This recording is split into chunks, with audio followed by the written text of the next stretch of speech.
Hi Cancer, this is your November mid-month tarot reading. We'll have 3 separate spreads in this mid-month reading. In the first spread, we'll be looking at new love coming towards you. In the second spread, we'll check in with those of you who are already married or in a relationship. And we'll wrap things up with the person coming back from the past spread.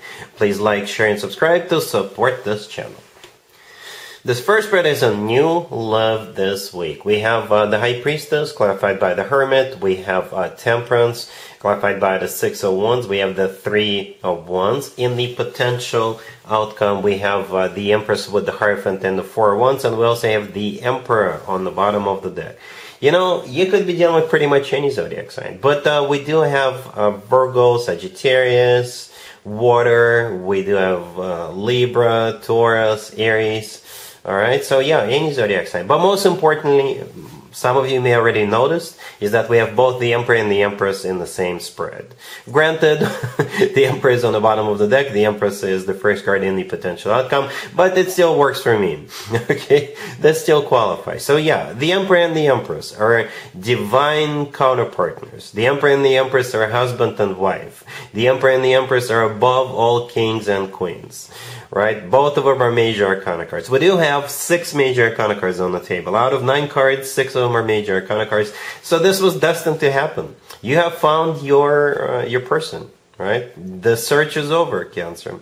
We do start with the High Priestess, clarified by the Hermit. And then we have Temperance, clarified by the Six of Wands. It kind of feels like this person is just coming back from some kind of a spiritual journey. Or perhaps after the two of you get acquainted, this person will need to realize or comprehend what's actually just happened. Or you will. Right? But those are very deep cards. The High Priestess is all about intuition. It's a card of deep knowing. Right?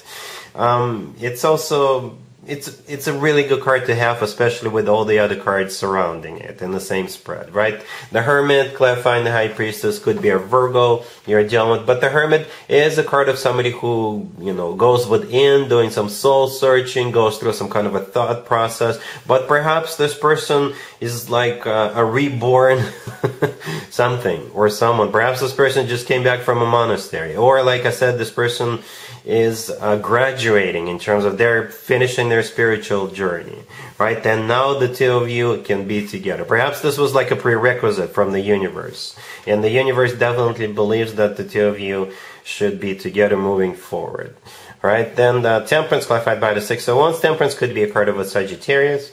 Temperance is a card of kind of a balance. I know this card is partially blood, but there are 2 cups that the deity, the angel, is holding, and they're pouring liquid from one cup to another, and back and forth, back and forth. This is like mixing both of your energies. So at some point, the two of you will be impossible to tell apart. Temperance is also a card of, well, the Temperance card, you know, nobody's in a hurry. It feels like both of you will have a very clear, deep understanding what the two of you mean to one another, right? Temperance is a very patient card as well. So it's like nobody's in a hurry because everybody knows what's up. Everybody understands what's going on, what the two of you mean to one another. Temperance is clarified by the Six of Wands. The Six of Wands is a card of victory, success. It's a card of feeling good about what's going on, feeling good about what this means. And back in the day, the Six of Wands used to be called the proposal card. All right? And the Three of Wands in the middle is a card of somebody who made up their mind, somebody who made a decision, and after that there is no turning back. So at some point this person will realize, and both of you will realize, that the two of you, you know, should move forward together and perhaps spend the rest of your lives together. And we do have the Four of Wands right next to the deck. This is the progression from 3 to 4. The Four of Wands is a card of a commitment, marriage. Some people call it the 1111 card. To me personally, the Four of Wands always reminds me of an actual wedding. And the Hierophant to the left from the Four of Wands could be a Taurus you're dealing with, but the Hierophant is the second commitment and marriage card. It's also a very spiritual card. We do have spirituality throughout this whole reading, right?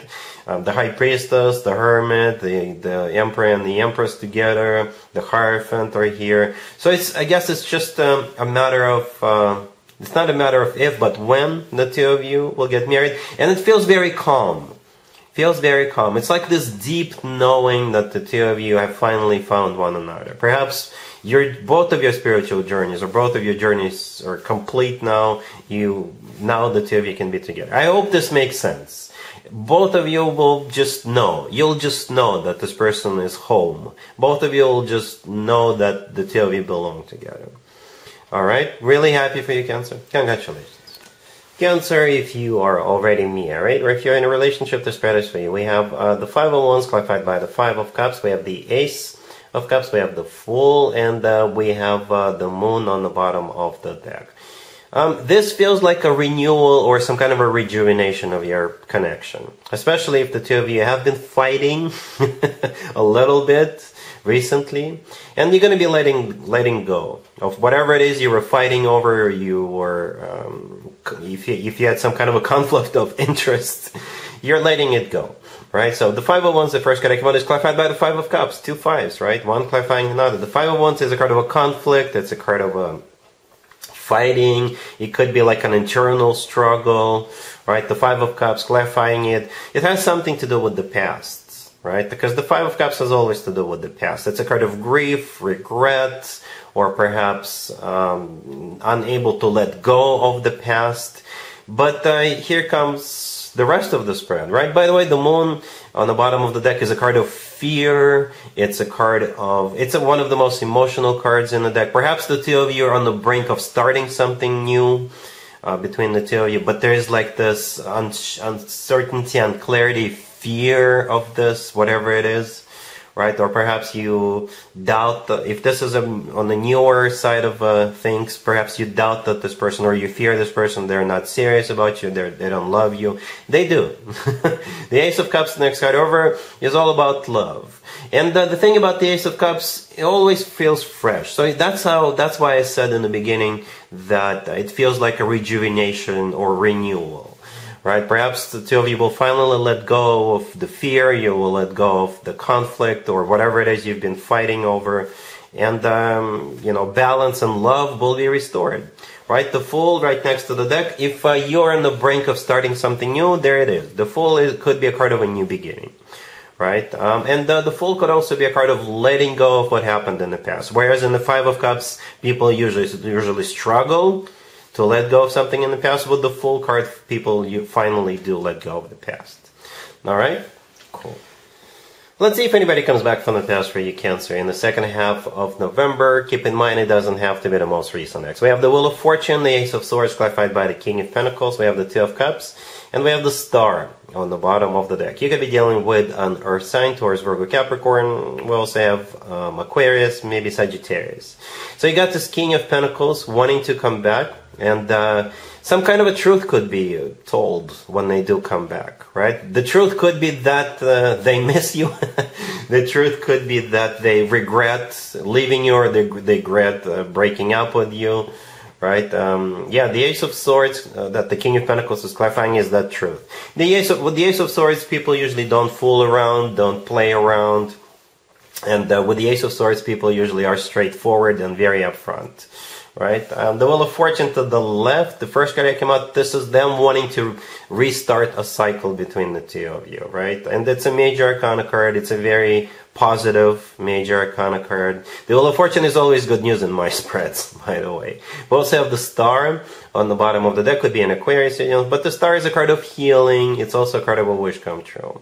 And the Two of Cups right next to the deck, it's a soulmate card. It's a card of when two people are on the same page. So I think after that conversation with the Ace of Swords, the two of you will be getting on the same page, and you can decide what you want to do about this. But I don't see any rejections, Cancer.